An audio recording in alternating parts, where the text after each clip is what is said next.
Coming up on the Sarc Fighter podcast. I asked him, am I going to need a heart transplant? His answer was, if I'm a betting man, yes, you will eventually need one. Ryan Norenberg has sarcoidosis in his heart, and it's serious.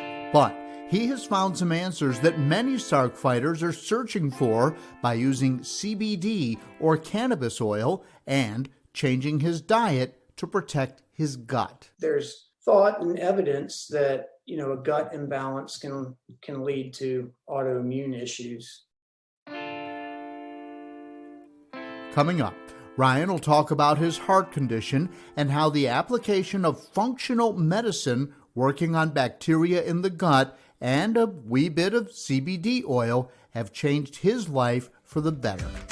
This is the Sarc Fighter podcast, living with sarcoidosis and other rare diseases. Here's your host, John Carlin.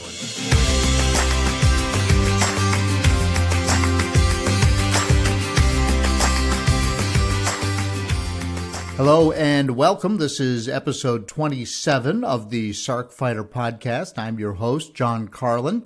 The Sarc Fighter podcast is brought to you in part by a grant from aTyr Pharma, and I'll have an update on their research in just a couple of minutes here. The official Sarc Fighter song is called Zombie, and it's by the White Hot Lizards based in Alberta, Canada, and in particular, Mark Steyer, who's a member of that band. He is a fellow Sarc fighter, and he was a hockey player, and because of sarcoidosis, he's not been able to continue. And I interviewed Mark. It's in episode 12. You can listen to it. I've just heard from him recently, and he's doing quite well, actually. So anyway, if you want to hear more about the man behind the music, listen to the interview with Mark Steyer, and you need to listen to the lyrics of that song because they really do tell many people's sarcoidosis story. Now, proceeds from the song, by the way, are donated to the Foundation for Sarcoidosis Research. I call this the Sarc Fighter podcast because I'm fighting Sarc, and so are you, whether you're a caregiver, whether you're a patient, whether you are a researcher, and I've heard from all of the above since we started this podcast just about going on 1 year ago as I sit here recording today in January of 2021. So this is a place where we all gather. So many Sarc fighters feel like they're all alone. There's about 200,000 of us scattered across the United States and different countries around the world. And when I look at the data that comes from Podbean, I see that we do have listeners in the UK and in Australia, and that just tickles me to death, and some other countries as well. But there is a reason to hope, and that's one of the things we try to focus on here. We listen to people's stories. We listen about how Sarc has changed their life, but also how they have been able to find a way to prevail and continue to live as close to a normal life as possible. And I do release a new episode every other Monday, and man, I can tell from my data that when we release a new episode, the number of people who download that day goes way up. So I do appreciate the fact that people are looking forward to the next podcast, and that you are hitting it right when it comes out. So that's every other Monday is the release. And if you are new to sarcoidosis and you're trying to figure out what's going on with you, you might want to consider listening to Dr. Simon Hart in episode 2. He goes over basically sarcoidosis 101, talks about everything that is sort of behind sarcoidosis and what it is and what's causing it to the extent that we know. And so listen to episode 2. If you want to know more about me and my background and my Sarc story, my battle, episode 1. And if you want to know more about the Foundation for Sarcoidosis Research and how it came into being, it was 20 years ago. Listen to episode 11 with the founders, Andrea, and Redding Wilson.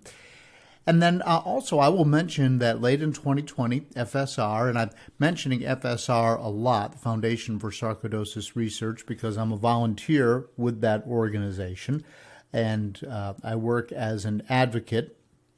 Basically, my work doing this podcast is my advocate work in a nutshell. And I'm also serving on the patient advisory committee where they're trying to integrate what they do, and they want patient advice on how they do it, how they reach out to patients, how they work with doctors, and so forth. And I think a little bit of research suggested that they were not hearing the patient voice loudly enough, so they've put together a group of people, and I'm fortunate enough to have been selected as one of those people. So that's my connection to FSR. And they have a new CEO named Mary McGowan. And if you'd like to meet her, it's in episode 22. She talks about her background in the healthcare space and nonprofits, and she is planning to take FSR to new and greater places. And so if you want to hear Mary's story, that's in episode 22. And then I did mention that Atyre Pharma is a presenting sponsor for the podcasts. We so much appreciate that. And that is one of the reasons for hope. It's one of the areas we can all look at as they're advancing a drug that is showing great potential in treating sarcoidosis. And in episode 17, you can listen to Atyre's CEO, Sanjay Shukla, but they are reaching the next phase of the trials with the drug. Typically, with any drug, there are 3 phases. You probably have learned more about this because of COVID-19, where you heard how the vaccines were rushed through all these different phases and trials and so forth. That's very rare. I think in the case of COVID-19, it needed to happen. But I did receive an email from Atyre telling me that they expect to report some findings of the most recent phase in the third quarter of 2021. So when I hear more from them, you will be the first to hear about it here. Now, if there's one thing that I have heard time and time again as we look forward to today's interview, and I have felt this myself, it's this notion that there's nothing you can do to fight back once you find out you have sarcoidosis. You know, you can go to the doctor, of course, and they can give you prednisone, and they can give you that whole laundry list of medications that we talk about here. But I've been frustrated because for me, it's not like recovering from an injury where I can be, gung-ho with my physical therapist. If they tell me to do, an exercise 20 times, well, I'm going to do it 25 times. I want to do whatever it takes. And there's nothing anybody can tell you about Sarc that you can try harder. But again, I come from a background, and a lot of the folks that I've interviewed come from backgrounds where they like to do physical activity. So I've trained for marathons and century bike rides where you ride 100 miles in a single ride. And, I can go out there and I can push myself and I can dedicate myself to those goals and ultimately get there. But there doesn't seem to be anything you can do with Sarc through your own sheer will and determination to defeat this thing. And today's guest says, well, wait a minute, there actually is something you can do. Ryan Norenberg he has cardiac Sarc, and you're going to hear him talk about how as it got worse and worse, and of course at first he didn't know what it was, but he just couldn't do everyday things, couldn't carry the luggage in from the car without being winded and that type of thing. And eventually he was diagnosed, and he does a great job sort of giving us a step-by-step description of his story. But then once he found out he had Sarc, he explored some avenues that I think people would like to do. I've heard it over and over from people I've interviewed here on the show and through other Sarc patients that I've talked to through FSR. But people want to do this, but you can't get a clear direction on how to do it. There really aren't any clear answers, and it's hard to know if you're on track or maybe just kind of blindly following something that sort of sounds like a good idea, like, maybe I'll go gluten-free because, I'm eating too much wheat or wheat-related things, and maybe that's what's making my body flare up or swell or making me feel uncomfortable or, whatever it is. But you don't really know, right? You just don't know. So now enter the field of what's called functional medicine, where the doctor looks at your whole body and can look at a diet that achieves balance, and in particular in your gut, in your intestines.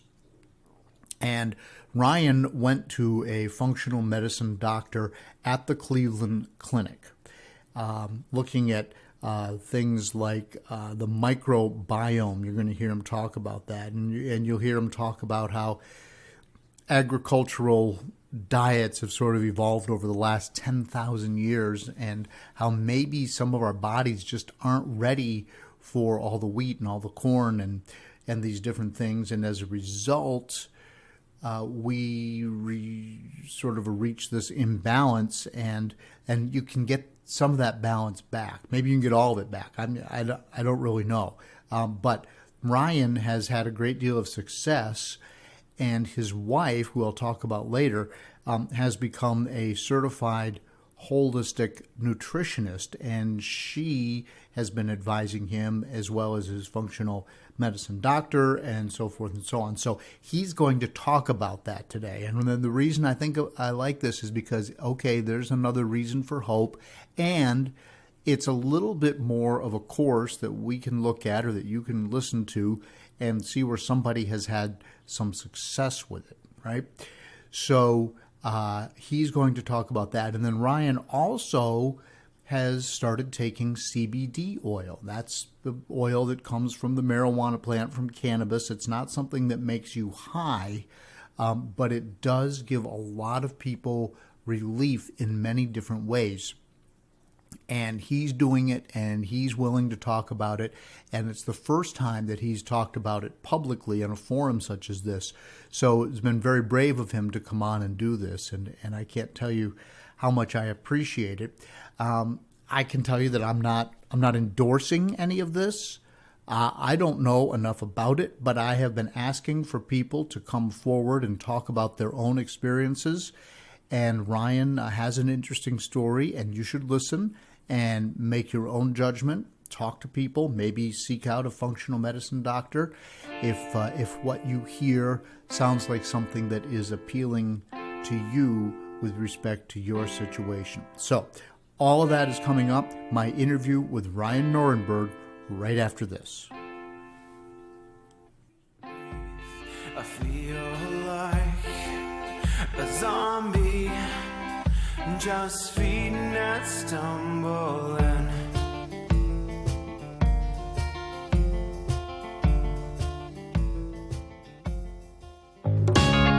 Hi, I hope you're enjoying the Sarc Fighter podcast. You may be wondering, what can I do to help? How can I be a part of the sarcoidosis solution? It's simple. Make a donation to KISS, Kick In to Stop Sarcoidosis. 100% of the money goes to the Foundation for Sarcoidosis Research. Look for a link in the show notes of the Sarc Fighter podcast.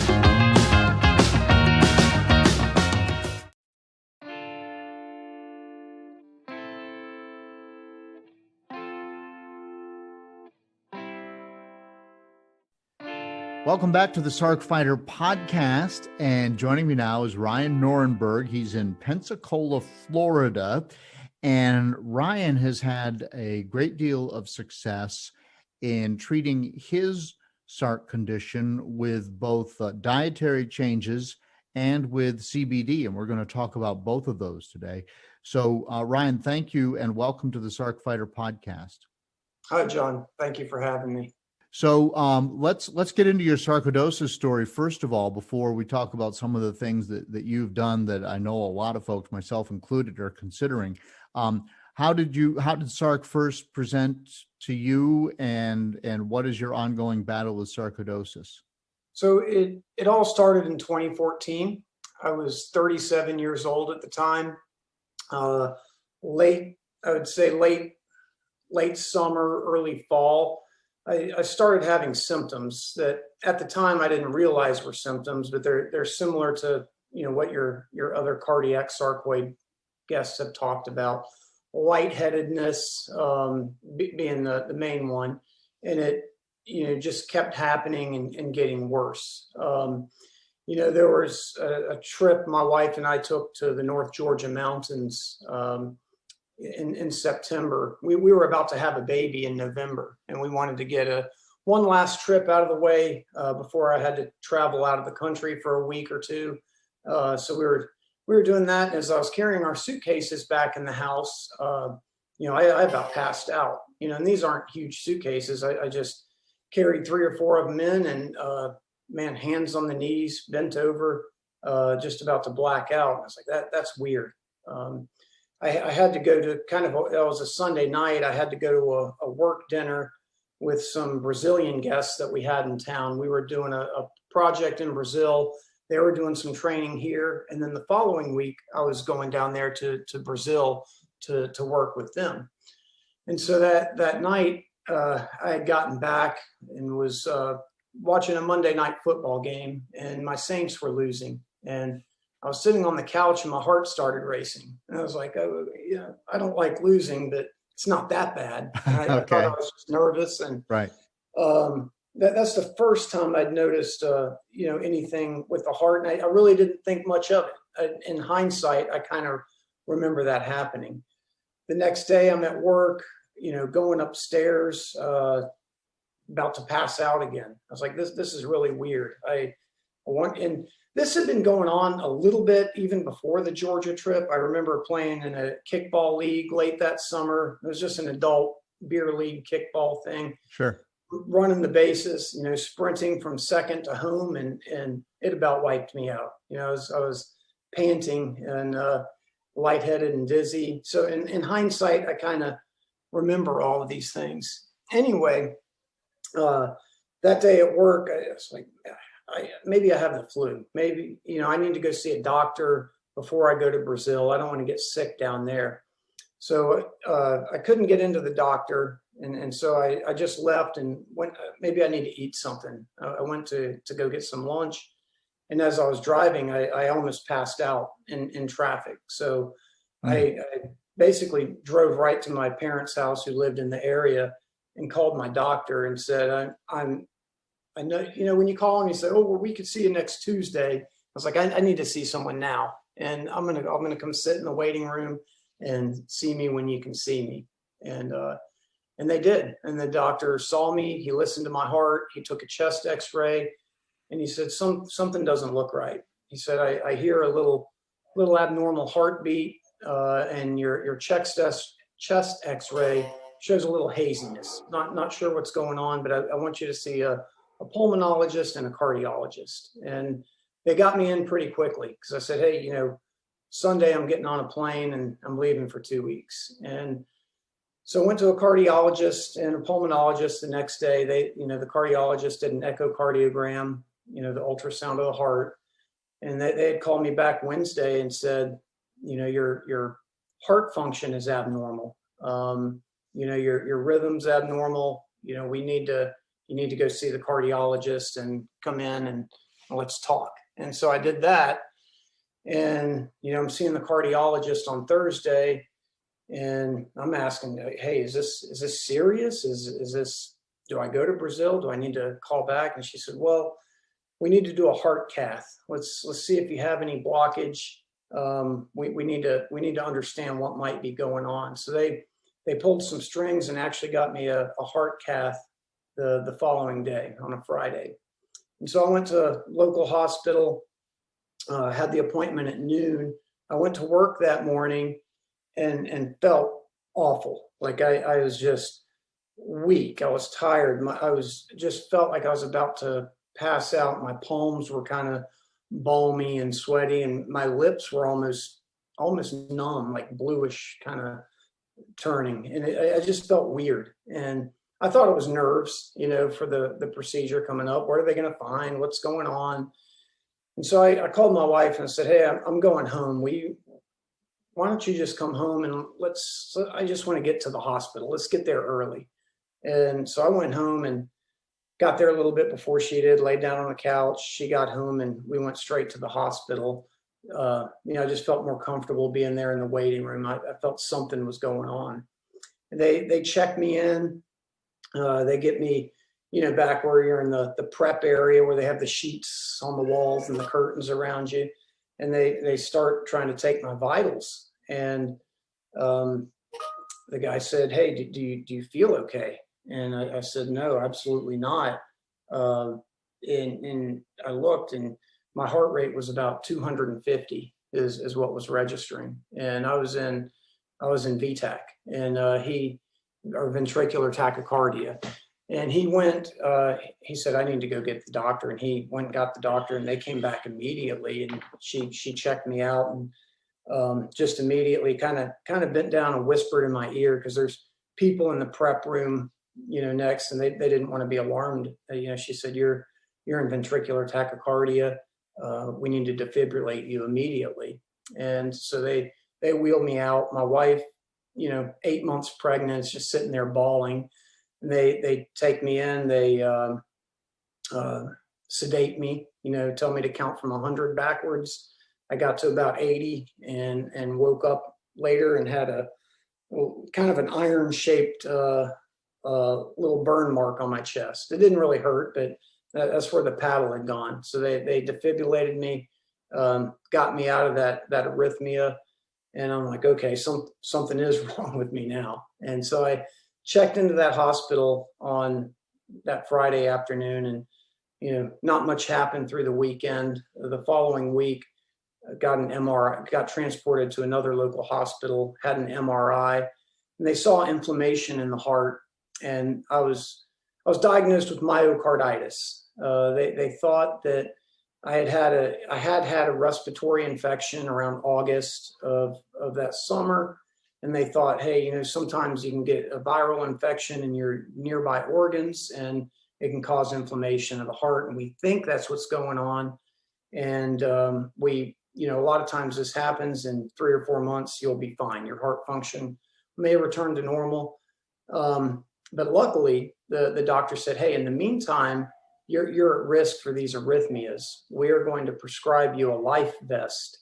And what that was is it's a vest with sensors and shock packs in it, with a large battery pack that I had to wear, basically around my belt, kind of hung over my neck and hung there around the waist. And I hated that. I had to wear it to work and answer questions about it, and just had this big heavy battery box that I had to carry around, and was wearing that when the baby was born, and just kind of stressed out but feeling okay. And baby was born in November, Christmas rolls around, and things are getting worse. We traveled to my wife's family's home a few hours away for Christmas, and my PVCs, or my premature ventricular contractions, are just firing all the time. And what it's doing is it's setting off the alarm on my vest. And what happens is if I get a run of VTAC, my vest, it so you get an actual alarm. It sets an alarm off. And what they say is if you're conscious, you deactivate the alarm so you don't get shocked. If you're conscious, just deactivate it and it'll reset. And if you're unconscious, it'll shock you if you don't deactivate it. So I was deactivating it, and then it got into I was deactivating it literally every minute. I couldn't sleep. The thing was just going off all the time throughout the night, and I was feeling miserable. The bedroom we stay in at the mother-in-law's was upstairs, and I didn't even want to climb the stairs. It felt like Mount Everest. So we were sleeping on the pull-out couch of the bed. My electrophysiologist here in Pensacola was awesome. He's not the original one I ended up with when I had the heart cath. He's one that I sought out and found. He gave me his personal cell phone and said, you call me anytime. He understood what we were going through and the stress of it. Anyway, I called him on Christmas night, of all things. He's on vacation. He got up and started, wearing that vest. He could call in and get the strips and read the telemetry. And he said, yeah, you're having some dangerous rhythms here. I would advise you to get back to Pensacola as soon as you can, to be close to your hospital. I think he was on vacation through the end of the year. He said, when I get back, let's check you in. We'll look at doing a cardiac ablation. He said, if you feel like you need to get something done before I'm on vacation, by all means, check yourself in, and my partners will do it. And I really liked this doctor. I trusted him. I wanted to wait for him. So we went home on the 26th. The alarm's going crazy. And, it ended up January 1st, New Year's Eve night, I got shocked in the middle of the night. I woke up at 3 a.m. The lights were on in the bedroom. My wife was on the phone talking to EMS. I wake up like, what's going on? She said, you were just shocked. And she was just crying, ecstatic. She had seen me disable that alarm so much, and she was sleep deprived, couldn't sleep with the alarm, has been nursing the child. She actually deactivated it because I didn't. And she thought she killed me for a minute because she deactivated the alarm and I wasn't responding. And she let it go, and it ran its other cycle, gave me the shock, and I woke up, and we ended up in the hospital that night. So that's kind of how it started. So, man, so all of that leads to, I'm assuming, finding some sort of a heart blockage, and it's sarcoidosis. How did you jump from there to what it really was? So it wasn't, there was no blockage. So when they did the heart cath, they found zero blockage. It was just inflammation of the left ventricle of the heart. So when I went to the hospital the night of January 1st, or the early morning of January 1st, I was in there for a month this time. And I know you've referred to the house episodes on this podcast before. I have. It felt like a house episode. It was like, here's this otherwise healthy guy. I had a pretty healthy lifestyle. It was very active. We watched what we ate, and weren't perfect, but we considered ourselves very healthy, very normal. I had never missed an unplanned day of work in my entire life until this happened. And anyway, we were in there for a month. Sarcoidosis was actually talked about. One of my pulmonologists, when that doctor had taken the x-ray they sent me to, he suspected sarcoidosis. So it was the first time I'd ever heard of it. And the other, well, we don't think so. You just don't fit the bill of a sarcoid patient, and they seem to think that, I don't know, like there's this stereotype of a sarcoid patient. They didn't think I fit that. Right. So anyway, they're doing tests. The doctor, he went in. I'm sorry, I was not in a hospital a month this time. I was in there for a week. They did an ablation. No, you're right. I'm right. This was the month. They did an ablation. They did a mediastinoscopy to pull some of that inflammation out of my lungs, or they tried to get some what we thought might be granulomas on my lymph nodes. And they did a biopsy, and they came back and said it was negative. They checked for sarcoid and said it was negative. So at that point, the electrophysiologist agreed to do the ablation.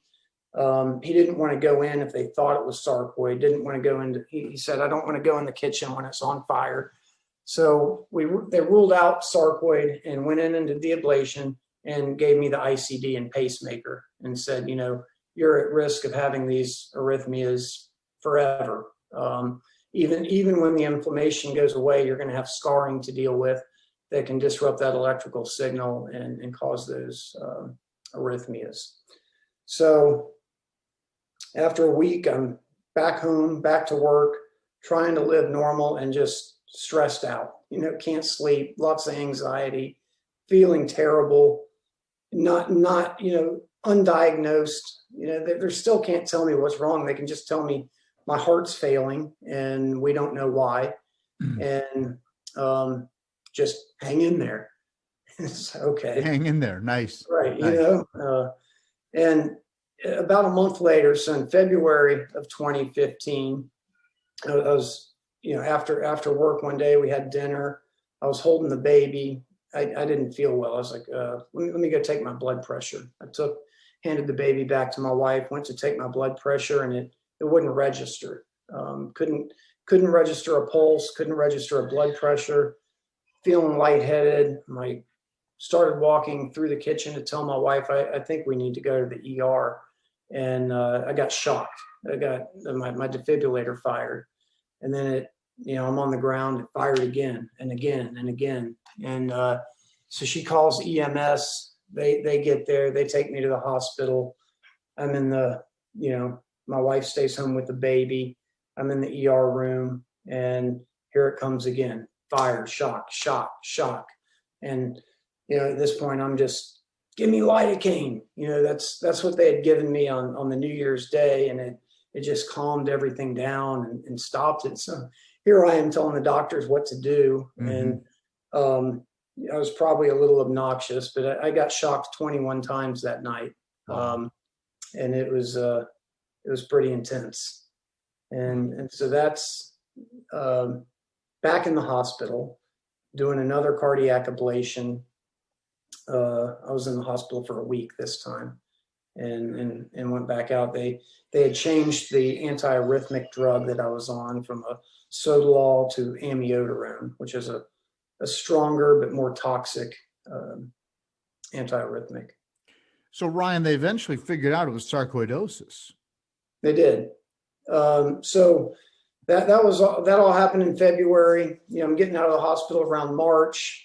Life goes on. I'm back to work, trying to work. My mind's in other places, and it's really difficult to just try to engage and try to fake through the day of being a normal person.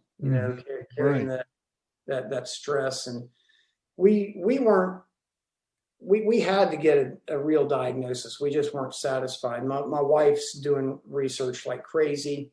Hey, the Cleveland Clinic's the number one heart hospital in the U.S. They have a sarcoid clinic. We're going there. I don't care how far it is. So yeah. So we made arrangements and went up to the Cleveland Clinic, and it was August of 2015. And up there, they diagnosed me with sarcoid. I'd seen a pulmonologist, a cardiologist, and actually an infectious disease doctor, just because we wanted, everything. And the pulmonologist up there had diagnosed me with sarcoid. They actually sent the biopsy taken from our local hospital up there, and they analyzed it themselves and gave me a clinical diagnosis. Gotcha. So you've been in the same rooms I've been in. Then, if you've been up at the pulmonology lab at the Cleveland Clinic, right? Yeah. Which doctor do you have? Do you remember? I see Dr. Kristen Hyland. Okay, I don't know that one, but I've had great success. So I've got it, neurosarc. So I'm dealing with several other doctors, but the pulmonologists tend to be the leads because that's where it shows up the most. So you went through prednisone, methotrexate, all of that stuff? Yeah. So at the Cleveland Clinic, they immediately put me on 40 milligrams of prednisone, methotrexate, and Remicade. Okay. Yeah. That was, I guess that sounds like the standard for a lot. And I took all of those one at a time. You were taking them all at once. That's interesting. And did that get it under control? Well, it helped. So, that was, August of 2015, went back March of 2016. It had improved, but not gone away. And that was March 2016. It had improved, but not gone away. And so they said, hey, this is a great improvement. Let's continue tapering that prednisone. Let's get you down. They're telling me all the bad things it does with bone density loss and all that stuff. And I was feeling the same way you feel and everyone feels with the prednisone. You're happy, you're sad, you're angry, you're all over the place. I couldn't sleep. I couldn't sleep when I needed to, and I couldn't stay awake when I needed to. It was just a mess. And on top of the stress that I was already feeling, I felt like I was just a loose cannon all the time. But anyway,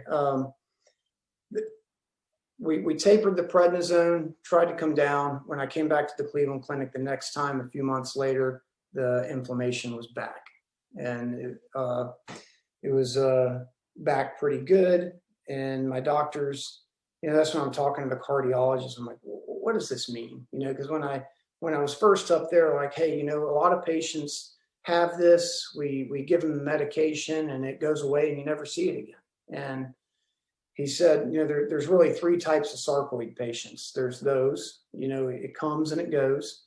There's those where you just have to treat it forever, keep it under control, manage it with the drugs. And then there's, the third group that, a lot of things aren't effective. And, it's just a big struggle for those people, when the drugs don't do what they're supposed to. And you're in the third group. No, he said I felt like I was in that middle group. Okay. Prednisone seemed to be very effective to me. It seemed to be the one thing that when I was on it and continued on it, it would clear up. But as soon as I started taking the prednisone away, it would come back. So after that, we're back on prednisone. It again went back to the Cleveland Clinic, and it cleared up quite a bit, but still not gone.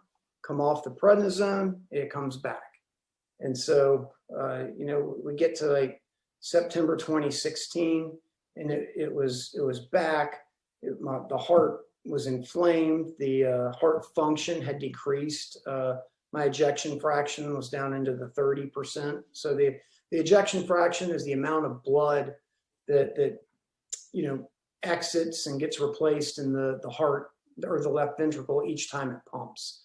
And right. The normal heart is, they say 50 to 65%, but really 60 to 65% for, a young, healthy person. And I was down in the 30s. I got as low as 33%. So I'm freaking out. He's telling me, I have to change my lifestyle. I have to give up my activity. We loved hiking and, all kinds of stuff, jogging, bike riding, all of it. And he's like, you just kind of have to curb your expectations and change your life and learn to enjoy, other stuff or doing less. And this was devastating to me. It was a hard pill to swallow. And then, yeah, right. I totally understand that. So you didn't want to take no for an answer. That's right. So you started looking for alternative options. Yes. Which I think all of us who fight Sarc would like to know what those options are. Every time I ask a doctor, they're like, yeah, dietary changes don't work. You're just going to have to accept that you can't do as much. And right. But you started doing dietary changes.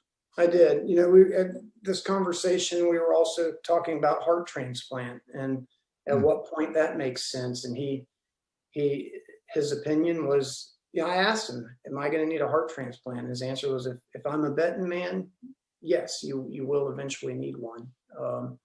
Because, the way this was looking is it's going to be a battle of on and off prednisone and just managing these flare-ups and taking the prednisone when it happens and hoping we catch it in time.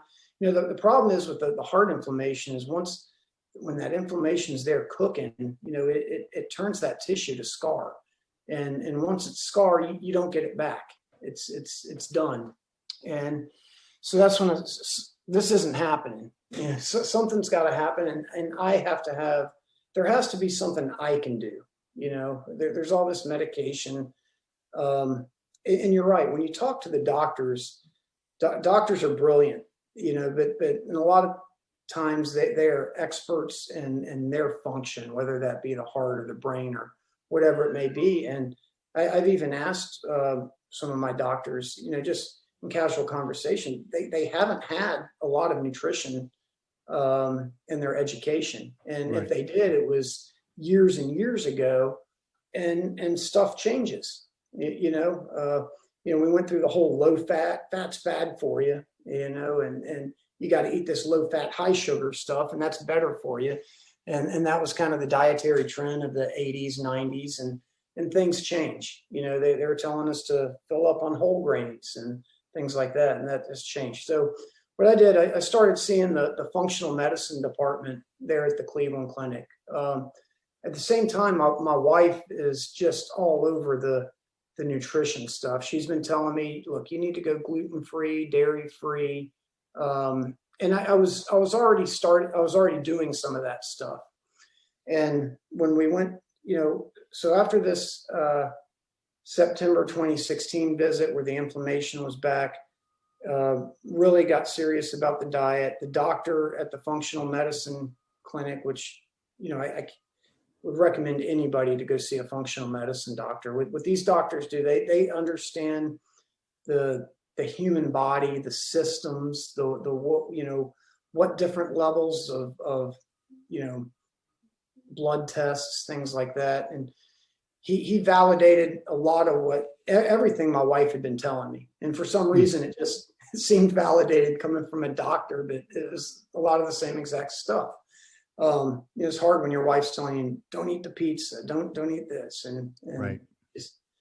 Well, that's, some of that is common sense. And what I know that I'm looking for and what I've heard from other people is you're looking for somebody who understands the whole system. That's right. And so you kind of intuitively know just from our culture that pizza is delicious, but it's bad for you. Right. But when a doctor says, oh, well, that breaks down into this molecule, which gives you this result, and that's why it's bad for you, and you have this particular condition that exacerbates that, then that's makes it worse for you. Therefore, you should avoid pizza. We're picking on pizza. And pizza is one of the things that if I eat pizza, I know I'm going to feel like crap for 2 hours. Right. That's right. And sometimes I eat it anyway, or sometimes that, we're babysitting the grandkids and the only thing we can do is order pizza. So, okay, it's going to be pizza. And then when I get home, I'm going to feel awful. But your doctor, your functional medicine doctor said, yeah, don't eat pizza and don't eat a whole bunch of other stuff you're going to tell us about, right? Well, it was, and he was explaining why. And, what the first thing we talked about in there is we talked about the gut and the importance of the microbiome in our intestines and guts and the billions and billions of bacteria in there and what role they play in our overall health and well-being and, the immune system. And, I'd always heard, hey, take probiotics, they're good for you, but I never really understood why or what. And, my wife had recommended a book for me to read, The Good Gut. And it explained how, the microbiome in our gut is,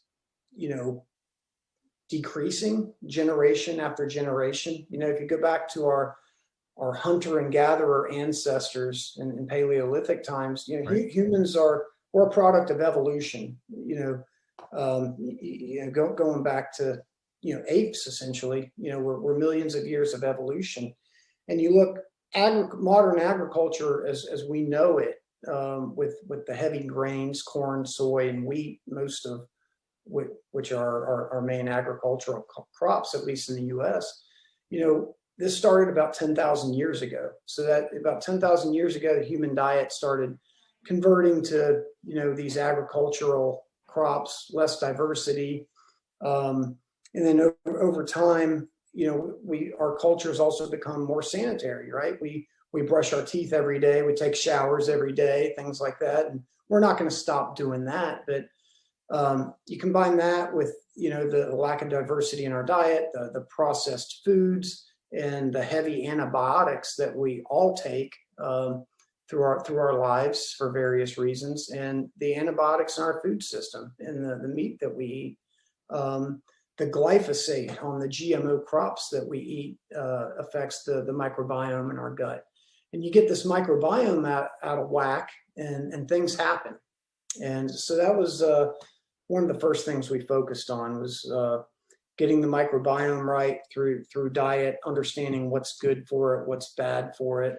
We had already been eating, mostly organic foods, especially the meats and vegetables. And anyway, that was one of the first things we focused on. How do you know when your microbiome is right? Well, what I did, through there is we actually took a test where it was a test kit that I took home, and I had to send in a stool sample to this third-party lab, and they analyzed it and sent a report to me that I couldn't understand, but my doctor could. And I was out of whack. I wasn't the worst, it wasn't terrible, but there were some certain types of bacteria that were low that should have been higher, and I guess a little bit of the stuff you want lower, so that was it. But, some symptoms are, just bloating, GI pain, anything abnormal in the gut, you can feel it. And there's thought and evidence that, a gut imbalance can lead to autoimmune issues. Right. Most people with autoimmune issues, I guess, have some sort of gut imbalance. So you talked about probiotics, but isn't that typically just one type of bacteria that you're putting into your system? Or when you go to the health food store and you buy probiotics, are you buying lots of different bacteria that you're going to take, or are you buying one? I'm taking one type, and I think it's a blend. It is a blend. Okay. Sure I'm right. taking the one that the Cleveland Clinic had recommended. And, okay. Yeah. Do you know what it is? Therabiotic Complete. Okay. Is what it's called. And do you buy that at the grocery store or the health food store, or is it a prescription, or how do you get it? I buy it on Amazon now. Really? Yeah. Okay. It's about $90 for a 3-month supply, something like that. Okay. So that was a piece of it. Another piece that I learned about that I take very seriously now is the omega-6 to omega-3 ratio. And I would recommend anyone just Google omega-6 to omega-3 ratio. And what you'll see is, again, going back to the evolutionary stuff, human beings, we evolved on a diet that had a ratio of about a 1-to-1 omega-6 to omega-3. And omega-6s are, we need our omegas. We need both of them. It's not like omega-6s are evil and omega-3s good. But the problem is, in our modern American diets, we get way too much of the omega-6. And, they say that the average American probably has a 10-to-1 ratio. And when that ratio is heavy on the omega-6 side, our bodies are in an inflammatory state. And we're susceptible to all kinds of diseases, cancer, autoimmune, you name it. Inflammation is the root of most, if not all, diseases. So where do you get omega-6 from? Cookies? So processed foods. Processed foods, right? A lot of the lower cost foods, like the vegetable oils, soybean oils, safflower, sunflower oils, those type of oils, peanuts, pork has a lot of omega-6 fat in it. The omega-3s, on the other hand, the best source of it is fish. And then there's some plant sources, walnuts, flaxseed, things like that. But the EPA and DHA, which are, those are only available in the animal proteins of fish. So I take a daily fish oil supplement every day. Yeah, so that's the scary thing is you can go stand, like we have Kroger supermarkets here. You have, I guess you have Publix down there in Florida, right? You can stand in front of that vitamin aisle and say, wow, look at all these different things that I could do that will, make me better, that they've got to be healthy, but you don't know which ones work and which ones don't, and what the proportion should be. And, eventually this stuff gets expensive. Mm-hmm. So if somebody's listening to this, should they rush out and get an omega-6, omega-3 ratio drug, or do they start regulating that, or do you really need to go find a functional medicine doctor first? I guess I'm not qualified to tell anyone what to do, but I would say, those those health food stores, the supplement industry is a huge industry. And, we even found ourselves, there's a lot of stuff that's anti-inflammatory, tart cherry juice, turmeric. And I kind of got into taking a lot of different stuff. And I was like, look, it was getting expensive. And like, we need to figure out what really matters, what's really important. We got the guidance of our functional medicine doctors. And, my thought is, I'll talk about the CBD in a little bit. That's a supplement I take, but fish oil and probiotics are essential to me and will be something I take forever. I feel that those are worth my money, worth my time. Now with that, it's a big industry. It's an unregulated industry. So you have to know what you're getting. The government doesn't inspect those and regulate them. So the brand of probiotic that I take was recommended by the Cleveland Clinic. The Cleveland Clinic, they actually have a supplement store. I forgot what it's called, but you could Google that, and I think anyone can buy it. I didn't know about that. Okay. That's where the supplements they sell in that store are available elsewhere, but they know that what's in that store is legitimate and they're confident in. I forgot what the name of that store is. Well, there's so many snake oil salesmen out there. Exactly. The great Dr. Kilmer's swamp root, liver, kidney, and bladder cure. From back in the day. We found an old bottle dump on my family farm, and we were digging up old bottles, and I pulled up a bottle, and that was, this glass bottle from like 1850 or something. And that's what it said on the side of it. And, so who knows what was in that, whatever Dr. Kilmer came up with, but you're trying to avoid that even in modern times. They've got more sophisticated labeling, but it's hard to know what's the good stuff and what's crap. So you started doing all this. Did it work? I mean, you're taking fish oil and what was the other supplement you said was really important to you? Well, the CBD. And we haven't got to CBD yet, but you were taking something else with your fish oil, and so I'm just curious. The probiotic. Probiotic, right? And so that started helping your heart. Well, not.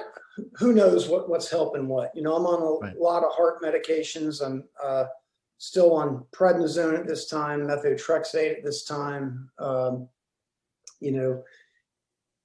So I started taking CBD. When I went back to the Cleveland Clinic that fall and got that bad report, I was something's got to happen. We ramped up my diet compliance. I'm going to do everything I can to get my body in the best shape, best condition as possible to fight this disease. And, I think just going after inflammation in general, an anti-inflammatory diet, what causes inflammation? An imbalanced gut, visceral fat around our abdomens, the excess insulin in our body causes inflammation. It was weird.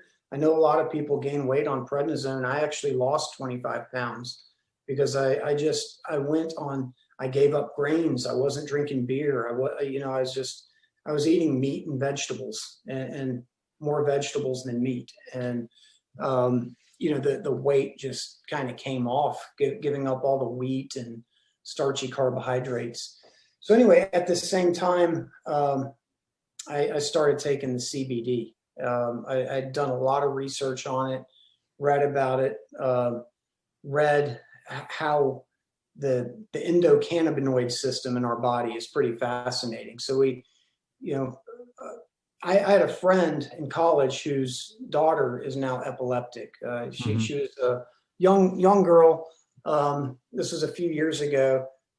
They were in the news because he was on the forefront of helping push the legislation through the state of Florida, promoting, medical cannabis legalization here. He was in the newspaper, on the news, and, they shared the story about his daughter.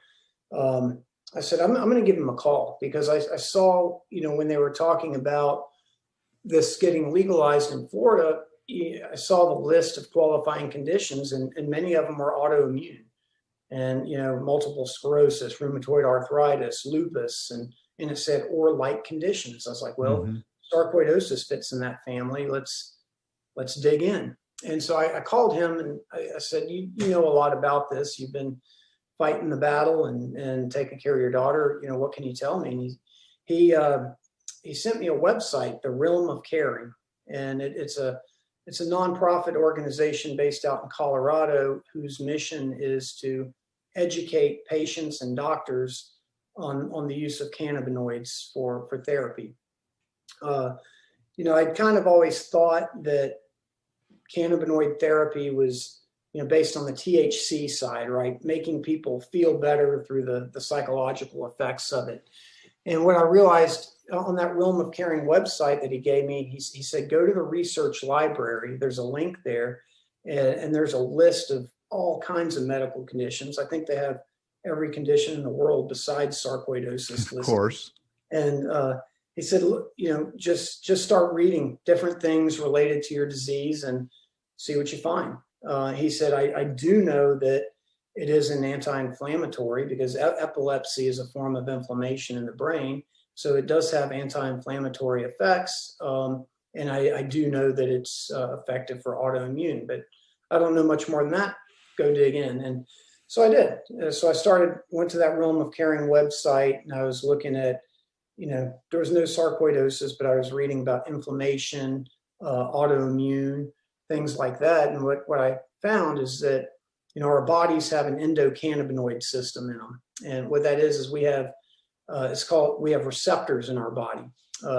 We have CB1 receptors, mainly in our central nervous system. And that's the receptor that the THC in the cannabis reacts with to give the psychoactive effects. We have a CB2 receptor in our body that's in our immune cells. And that is the CBD or cannabidiol interacts with the CB2 receptor to modulate the immune system. And, you know, I read these technical articles. I don't understand a lot of it, you know, but typically what I do is I read the abstract or the summary, and I get the gist of it, you know.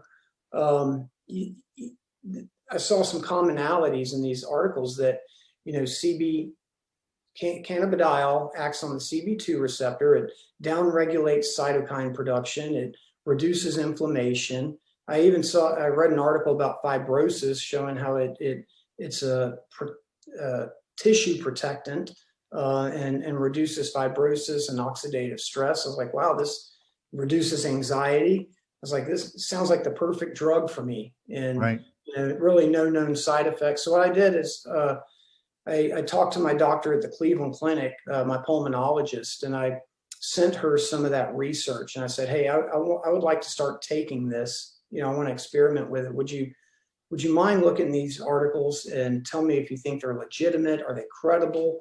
You know, let me know what you think. And she said, yeah, give me a couple weeks. And she got back to me a couple weeks later and said, these are legit. It's very interesting. She's like, I wasn't aware of this, but you know, if you're comfortable with it, let's give it a shot. And so where do you go? How do you know? Because now cannabis is exploding onto the market, right? Yeah. And so again, there's, you know, some of it's probably a good product and some of it probably is something posing as a good product, or it's not as clean. It's not, you know, whatever percentages they try to break this down to. So how do you get to the product that, you know, works? So the Realm of Caring is a good resource, but I chose the brand Charlotte's Web. That's the one that my friend's daughter took. That's the one that you've probably seen on the news or Dateline or all that over the years. But the company's called CW Hemp. It stands for Charlotte's Web. But anyway, you do have to be careful. There, you know, it's a big industry out there, and hemp is a bioremediator, which means it absorbs, you know, what's in its environment, toxins that may be in the soil, and it stores it inside. So hemp is actually used to clean up toxic fields and things like that. Hmm. So the last thing you want to do is, buy some from an unreliable source that's cleaned up a field contaminated with lead or whatnot. Hazmat site, again, it's an unregulated industry. With that, though, there's also questions on, is it legal? Is it legal in my state?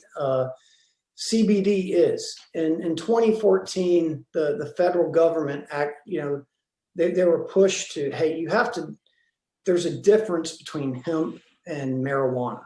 And they kind of pushed the federal government to draw that line of distinction. And where they drew it is at 0.03% THC. So anything below that minuscule threshold is hemp, and anything above it is federally illegal as marijuana. So CBD can be in both, is in both, but you can get CBD on the lower end of that threshold.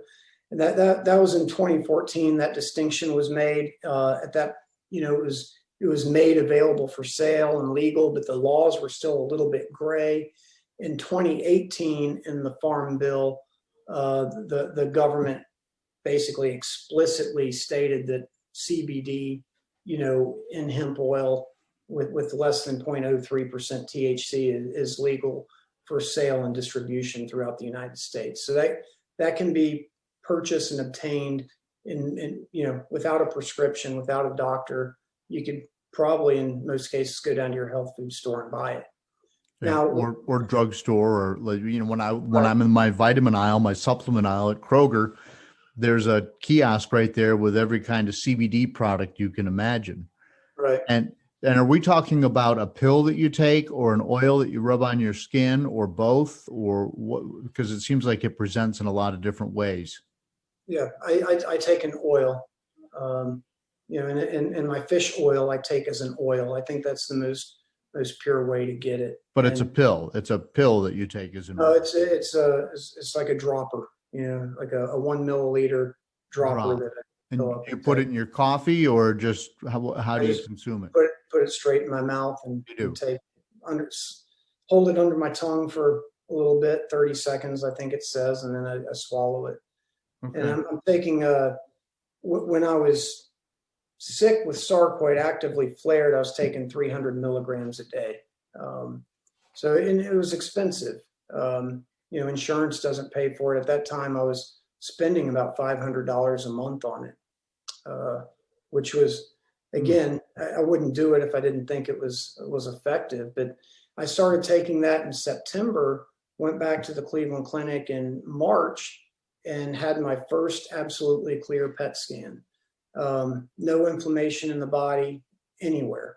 When I had my first PET scan, it was in my heart, lungs, liver, lymph nodes, bone marrow. And then on prednisone, it would improve and then come back. When I got off the prednisone, did this back and forth a couple times, and, really got on the diet, started taking the CBD, and it cleared up. I don't know what did it. Don't know if that would have happened with or without it, but I'm not stopping taking it. I'll tell you that. Yeah, I did. Yeah. Well, you can't do your own double-blind research. Right. You're just doing what you're doing, and of course, the thing about sarcoidosis that's so frustrating is in many cases around 50%. It just goes away on its own, and then there's those of us for whom it persists for whatever reason. But after doing a whole bunch of stuff that include prednisone and the traditional treatments, what you have found is that CBD made the big difference. That was the changing factor. Yeah, it did. Another thing it allowed me to do, this whole journey, I was just a nervous mess. I couldn't focus at work. I couldn't sleep. I was just depressed and anxious and all of it. And, when I started taking the CBD, I had to, for a while I was on anxiety medicine, really just to get to sleep, because my heart's pounding and I needed to relax and get to sleep. And I was able to quit that and got off the anxiety medicine, felt a very good sense of well-being, felt like I was in control of something. And then the diet piece, my wife was just, she had become passionate about this. She's since left her career in academia and has become a holistic nutritionist and is opening up her own practice for it, really just completely based on this experience. She's found her passion in that. And that's what she's doing going forward. Well, good for her. I guess she must have some sort of a background. What was her academic background? She was the director of the graduate school at a state university. Okay. And, it was a good job, but, she found her passion here helping me. And, I've become very interested in this nutritional stuff. And, there's a lot of misinformation out there, and it's not just junk on the internet. It's our, what our government is telling us, our food pyramid. There's different ways to look at this. And I would say doctors are a lot like politicians, the right and the left and in the middle. And, these functional medicine doctors don't necessarily promote what the government's promoting. And they the government, I don't want to get on a government tirade here, but there's other influences there with economy and lobbyists and things like that affect, what is a heart healthy food, or what the Cancer Society approves and things like that. Right. I mean, right. they have Honey Nut Cheerios as a heart healthy food. I mean, give me a break. Right. So you're still doing the anti-inflammatory diet, and you're doing CBD oil. That's right.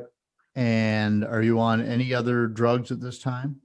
Oh, I'm still on. I've completely come off prednisone for 2 years now. I've been completely off methotrexate. That was a tough decision. I'll talk about that in a minute. And we've reduced my Remicade from every 4 weeks to every 6 weeks. And I've been sarcoid free now completely for 4 years.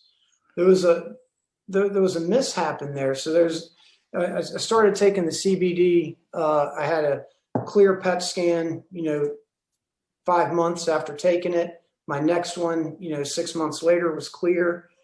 Went to go to the next one 6 months later, felt great, was going into Cleveland. Went to go see LeBron and the Cavs play. That was exciting. Oh, wow. We were just enjoying this trip because it wasn't as stressful anymore. And went in and got the PET scan, and my heart was full of inflammation, worse than it had ever been. But the doctor said, this is just peculiar. It looks peculiar. It's only in your heart. It's not, it looks weird. I can't explain it, but, I don't know. She's like, we have to assume it's sarcoid, but it's, something's weird about it. So anyway, I'm devastated. I thought I was out of the woods. I thought that I'd been pretty mentally strong through all this, but I started to crack. I was like, I can't take this. I thought we were done with this, even though my doctor at the beginning said, hey, this is a roller coaster. Anyway, at this point, I went to see a counselor because it was, I was to a point where I hated my job that I knew I loved. It's just, I didn't want to go there. I didn't want to do anything. I was just kind of emotionally dead, like the theme song. I was a zombie, just going through the motions, just no energy, no mental energy, just kind of numb. And I was like, I can't heal this way. This isn't. And what I realized there is the impact of stress and the mind over matter. I went into this appointment excited, happy. Hey, we have a vacation away for a week, couple of days. We're going to see LeBron. I felt great. And as soon as the doctor told me I was sick with sarcoid, I felt sick, wasn't happy anymore. And it wasn't just in my head. It was in my physical symptoms. I have a chart. I can look at my PVCs and they spiked. Like they went from, a relatively low rate to, a high rate just in minutes. and they stuck there. And it was night and day just from being told I was sick again. And so I realized what the mind plays in all this. And I kind of got into, with the counselor, started talking about meditation and ways to just kind of relieve that stress. One of the things that she told me, that she's like, this is going to sound ridiculous, and a neurologist would probably tell me I'm a clown, but she said, do you ever tell your body to heal? And I was like, well, what do you mean? She's like, well, like, how do you move your fingers? I was like, well, I don't know. I just kind of think about it and they move. She said, well, why don't you tell your body to heal your heart like you move your fingers? It's like, what's it going to hurt? Yeah, it sounds corny, sounds cheesy, but anyway, it was something to do, right? So when I'm sitting there in bed and my heart's pounding and I can't sleep, I would just lay quietly and kind of in my way meditate and tell my body to heal. Like, just try to actively send that energy and heal. And I don't know if it did anything. It kind of made me feel better. Again, it kind of made me feel like I was doing something myself to contribute to this. But anyway, so saw the counselor, several times, eventually picked myself back up and then said, okay, we're back in action. We're going to just deal with whatever comes our way. Went back to the Cleveland Clinic and was clear again. And this point, we had a conversation with the doctor, and so what was so peculiar about that previous test? And then I told her, I don't know if you've ever had a PET scan, but they give you a strict diet to follow the day before. Okay, yeah. And then you have to fast. And the diet is basically no carbohydrates, high fat, protein, kind of a ketogenic diet. Bacon. What's that? Bacon. Yeah, bacon, I guess avocados, eggs, stuff like that. Right. Not a terrible diet. It's food I enjoy eating. But anyway, we were in Cleveland the day before, and we went to a Mediterranean restaurant. And this was before I knew as much about nutrition and different foods as I know now. I ordered like hummus chicken. I thought, oh, hummus is protein. It has olive oil and fat. What I didn't realize is, how many carbs are actually in, the chickpeas or garbanzo beans. It is a source of protein, but very high in carbohydrates. And I had eaten that the day before. And when they asked me, when I went to take the PET scan, did you eat carbohydrates? I said, no. And anyway, we did the PET scan.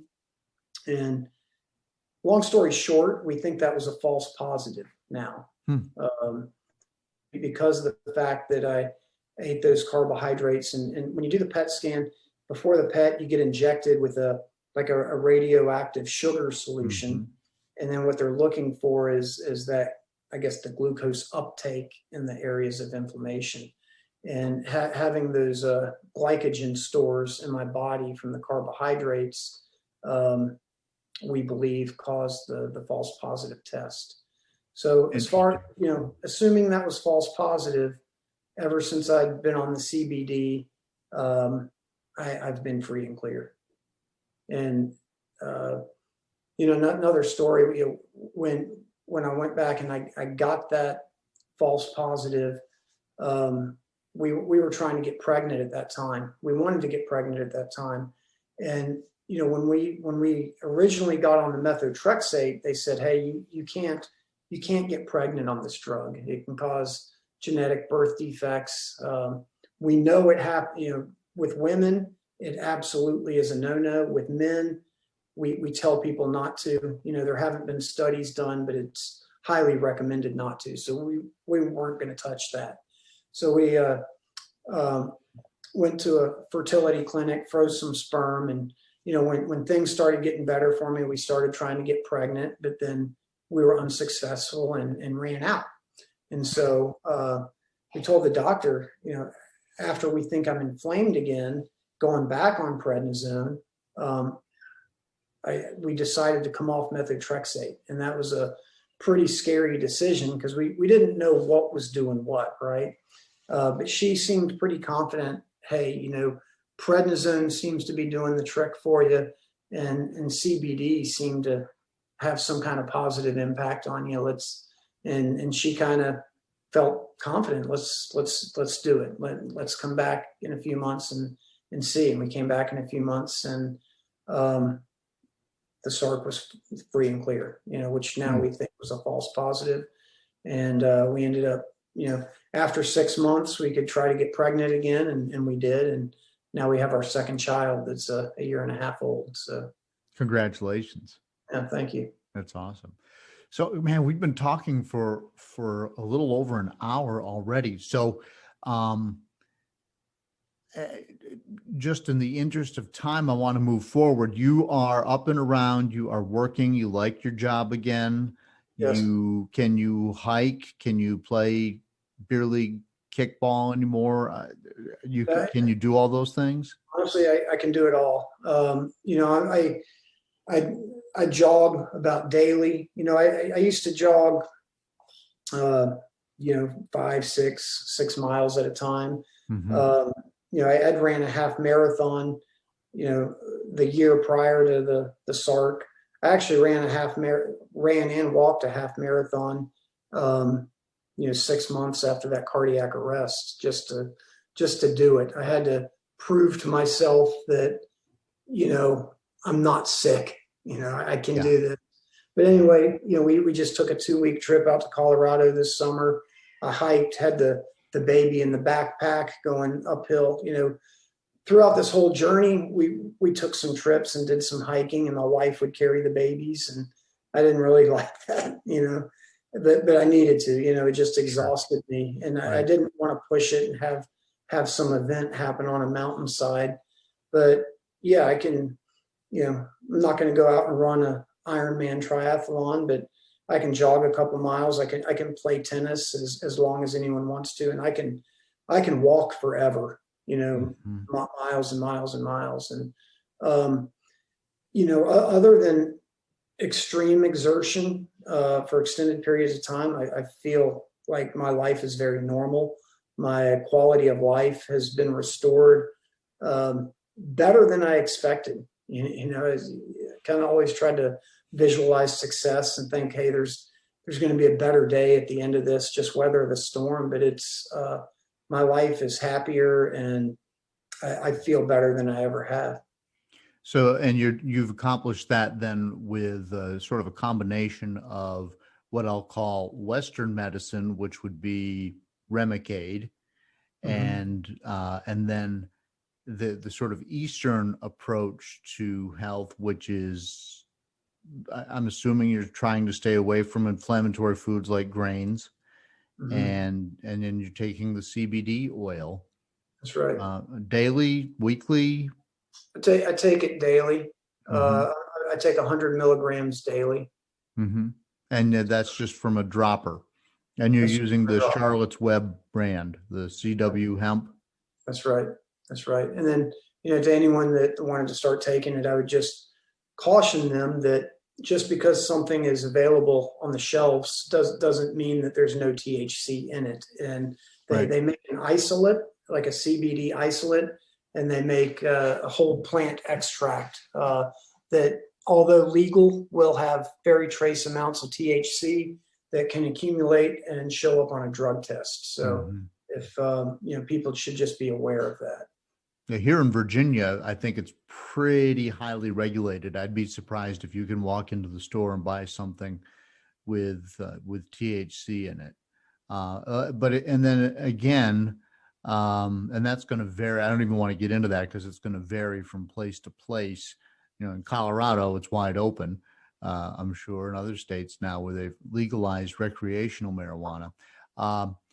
But what we're having here is you're not feeling better because of some sort of high. You're feeling better because there's a receptor in your body that is using the CBD in a way that reduces inflammation. Exactly. Right. Trying to break it down to its simplest elements. That's right. And we can put links in the show notes to all of this. Well, look, Ryan, I'm really glad you came on and that you've shared this, and you sent me some links, and I'll put those in the show notes, and I've got some more reading to do. Um, but as we part ways, then somebody's listening to this and they're seeing that hope that we talk about. What would be the first thing that you would suggest that somebody do to kind of follow your path? I'd say that, well, a few things. You have to get your mind right. You have to think positively, and it's hard to do when you're in that miserable, scared, dark place. But you have to somehow get through that and say, hey, I'm going to roll with the punches. I'm going to take what comes to me, and I'm going to meet it head on and do whatever I can do to beat it. And there are things that we can do, and we kind of talked about the diet and things like that. So that's first. Secondly, if you, I recommend a functional medicine doctor to anybody. I think you go after the gut, get that in shape. I think that's a fundamental part of our underlying health. I think you take action to reduce overall inflammation in your body. Mind the omega-6, omega-3 ratio. I think I highly recommend CBD. People should read about it, ask their own doctors, make their own decisions. But I think it's been very effective for me. I'm going to continue taking that, and then find the diet that works for you. My wife and I. My wife. She received her certification from the Institute of Integrative Nutrition. She's starting her practice, nourished by Lindsay at gmail.com. You can reach out to her or some other health coach to learn. People don't know. And we eat foods and cook foods that are very good, good tasting, wholesome foods. Eating healthy isn't always eating like a rabbit.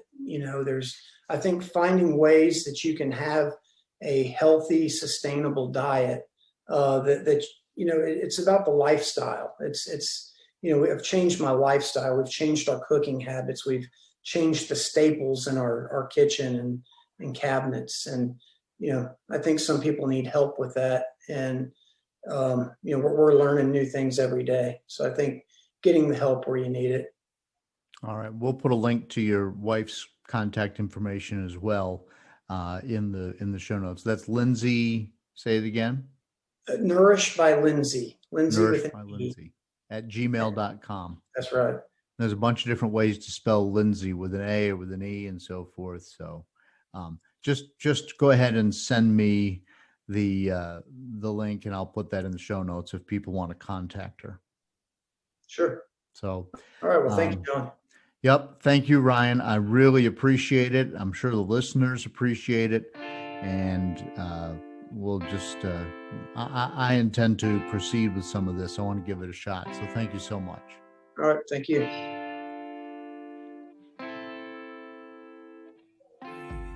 I feel like a zombie, just feeding and stumbling.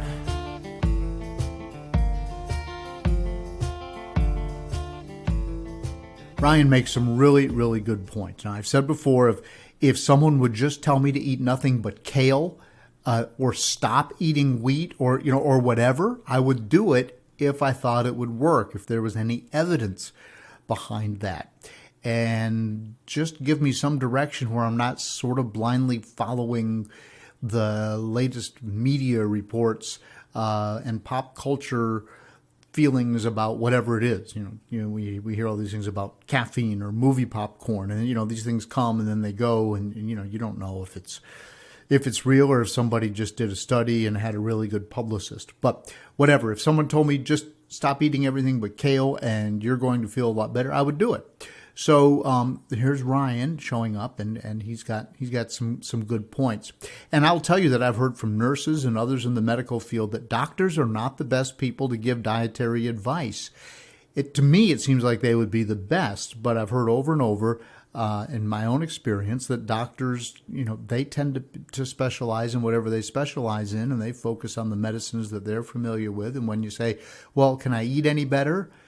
Can I exercise more? And they tend to say, well, keep exercising. That's good. And I don't think your diet's going to make any difference. And I'm sorry, I just think it does. I mean, at least they should tell me, stop drinking sugary sodas, or the big gulp at the 7-Eleven or whatever, which I don't do, but you would think at least a doctor would tell somebody that, but I don't hear that. So at any rate, I'm getting off track, but I think Ryan makes some really good points. Now, I'm going to tell you that Ryan's wife, Lindsay, as I mentioned before the interview, and he mentioned also, is recently certified as a holistic nutritionist. And she and I have now exchanged some emails, and I do plan to talk to her a bit more to see if this is an area where I can continue my fight and feel better. I have a feeling that I may never taste pizza again, and that makes me sad, but I'm going to talk to Lindsay and see where that road takes me. So in the meantime, if you're listening, if you've got some thoughts, if you've had some success or lack of success with nutrition or another product, another drug, another therapy, or you just want to tell your story, send me an email. It's in the show notes, carlinagency@gmail.com. Also, please follow the Sarc Fighter on Instagram, and I've also got a Facebook page. And I just try to keep people current on different things there. So please help me expand that so we can extend the reach of the podcast. And thanks again to Ryan for joining me here today. And I'll let you know how I progress with the holistic diet should I decide to pull the trigger on that. Until next time, keep fighting. Learn to suffer, you feel pain someday. Learn endurance, your strength will fade away. Dead man walking, trying to keep up the pace.